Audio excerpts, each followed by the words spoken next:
Hello friends, welcome to my channel. और आज की इस वीडियो में मैं आपके सामने ल्यूमिनस कंपनी के जिलियो प्लस इन्वर्टर की अनबॉक्सिंग और इसका रिव्यू लेकर आया हूं।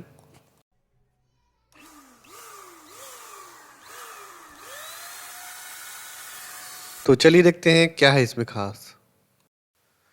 तो ये रही इस इन्वर्टर की बॉक्स पैकेजिंग। इसे मैं जल्दी से अनबॉक्स कर लेता हूं और आपको दिखाता हूं कि इसके अंदर हमें क्या क्या मिलता है। ये मैंने अपने इस इन्वर्टर को अनबॉक्स कर लिया है और ये रहा इसका फ्रंट व्यू। डिज़ाइन और लुकिंग में ये काफ़ी प्रीमियम लगता है।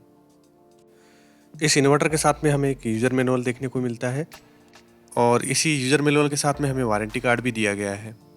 इस इन्वर्टर को किस तरह से ऑपरेट करना है उसकी सारी जानकारी इस यूज़र मैनुअल में दी गई है। इस इन्वर्टर के साथ में हमें 2 साल की ऑन साइट वारंटी मिल जाती है। ये जो इन्वर्टर है सिंगल बैटरी वाला इन्वर्टर है, मतलब ये 12 वोल्ट पे ऑपरेट होता है और ये 1100 वी का इन्वर्टर है और इस पर आप लगभग 700 वाट तक का लोड इस पर आप डाल सकते हैं। ये रहा हमारे इन्वर्टर का बैक साइड। यहाँ पर आपको क्या क्या फंक्शन मिलते हैं उसके बारे में भी आपको बता देता हूँ। ये जो इन्वर्टर है साइन वेव इन्वर्टर है और यहाँ पर इसका मॉडल नंबर दिया गया है जिलियो प्लस 1100 वी है और 12 वोल्ट बैटरी पे ऑपरेट होता है और यहाँ पर इसका सीरियल नंबर दिया गया है। और इसके बाद यहाँ पर एक इसके लिए आउटपुट का सॉकेट दिया गया है और इसी के साइड में हमें एक एमसीबी मिल जाती है जो कि 10 एम्पियर की है। अगर किसी कारण से इन्वर्टर में शॉर्ट सर्किट होता है तो ये एमसीबी अपने आप ट्रिप हो जाएगी। इस एमसीबी के साइड में आपको एक और बटन दिखाई देगी। इसमें यहाँ पर आपको बाईपास मोड और एक नॉर्मल मोड मिल जाएगा। जब नॉर्मल तरीके से हमारा जो इन्वर्टर है वो काम करेगा तो इसे हमें नॉर्मल मोड पे रखना है और अगर कोई ख़राबी इन्वर्टर में आ जाती है तो इसे बाईपास मोड में हम कर देंगे तो इन्वर्टर का जो आउटपुट है वो अनटरप्टेड रहेगा, मतलब हमारी सप्लाई ऑन रहेगी। अब यहाँ पर आपको एक और बटन दिखाएगा। यहाँ पर इको और यूपीएस लिखा हुआ है, मतलब आपको यहाँ पर इको मोड और यूपीएस मोड सिलेक्ट करने का ऑप्शन मिल जाता है। अगर आप इस इन्वर्टर पर कोई ऐसी चीज़ चलाते हैं जिसे स्टेबल वोल्टेज चाहिए तो आप उसमें यूपीएस मोड सिलेक्ट कर सकते हैं, नहीं तो नॉर्मली आप इसे इको मोड पे रहने दीजिए। अब इसके बाद यहाँ पर आपको बैटरी सिलेक्टर का स्विच मिल जाता है, जहाँ पर आपको ट्यूबुलर, फ्लैट और एसएमएफ बैटरी सिलेक्ट करने का ऑप्शन मिल जाता है। मैं इस इन्वर्टर के साथ में फ्लैट बैटरी यूज़ करने वाला हूँ तो इसे मैं ऐप पर लाकर सिलेक्ट कर देता हूँ। अब इसके साइड में हमें एक कूलिंग फैन मिल जाता है। ये जो कूलिंग फैन है इन्वर्टर के गर्म होने पर ही ऑन होता है, नहीं तो ये नॉर्मली ऑफ रहता है, मतलब ये टेम्परेचर के अकॉर्डिंग ऑन ऑफ होते रहता है। यहाँ पर आपको बैटरी का जो इलेक्ट्रोलाइट है उसके लिए यहाँ पर आपको सेंसर के लिए पोर्ट मिल जाता है। वो अगर सेंसर आपके पास में है तो यहाँ पर आप उसे कनेक्ट कर सकते हैं। अब इसके बाद हमें यहाँ पर 2 वायर दिखाई देंगे, एक पॉजिटिव और एक नेगेटिव, मतलब जो ब्लैक वायर है वो नेगेटिव है और जो रेड वायर है वो पॉजिटिव के लिए। ये जो हमारे वायर है हमारी जो बैटरी है उसके साथ कनेक्ट होंगे। अब इसके बाद इसके साइड में हमें एक और केबल दिखाई देता है। ये जो केबल है ये हमारे इन्वर्टर का पावर केबल है। इसे हमें पावर सॉकेट में कनेक्ट करना है और जो हमारा इन्वर्टर है वो ऑन हो जाएगा। और इसका जो प्लग है ये 5 एम्पियर के सॉकेट में आसानी से लग जाएगा। ये मेरे पास एक 100 AH की बैटरी है जो कि लोकल ब्रांड की है। इसी का यूज़ करके मैं आपको अपने जो इन्वर्टर है उसे ऑपरेट करके आपको बताऊंगा।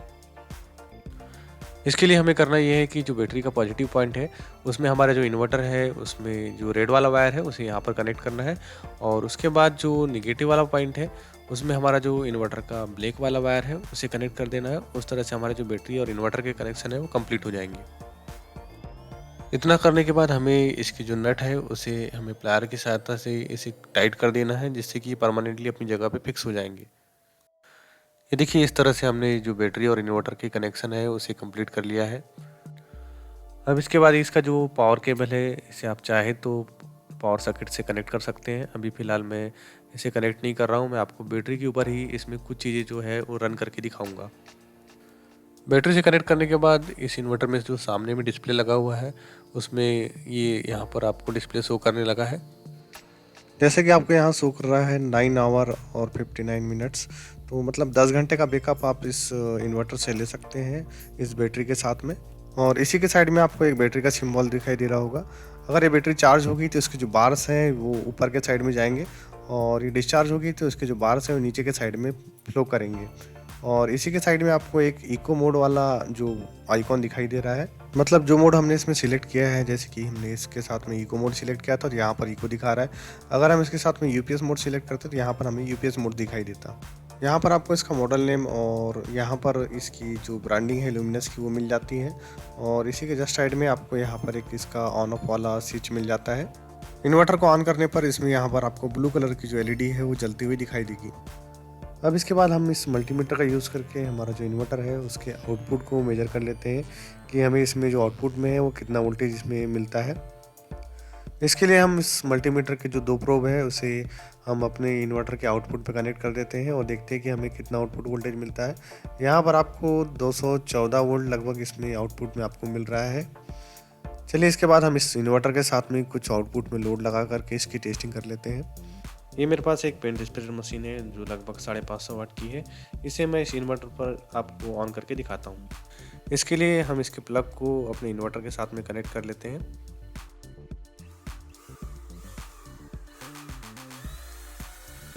ये देखिए इस तरह से हमारी जो स्प्रेयर मशीन है वो इस इन्वर्टर पर आसानी से वर्क कर रही है।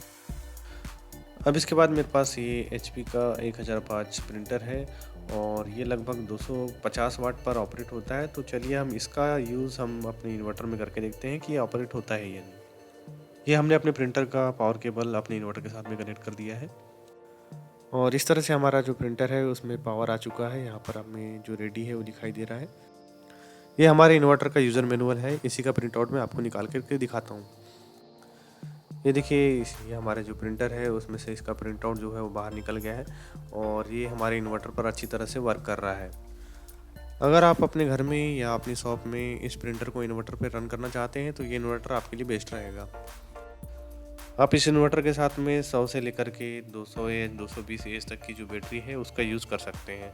मैंने फ़िलहाल इसमें अभी लोकल बैटरी का यूज़ किया था। आप चाहें तो इसमें ल्यूमिनस की बैटरी जो है उसका यूज़ कर सकते हैं।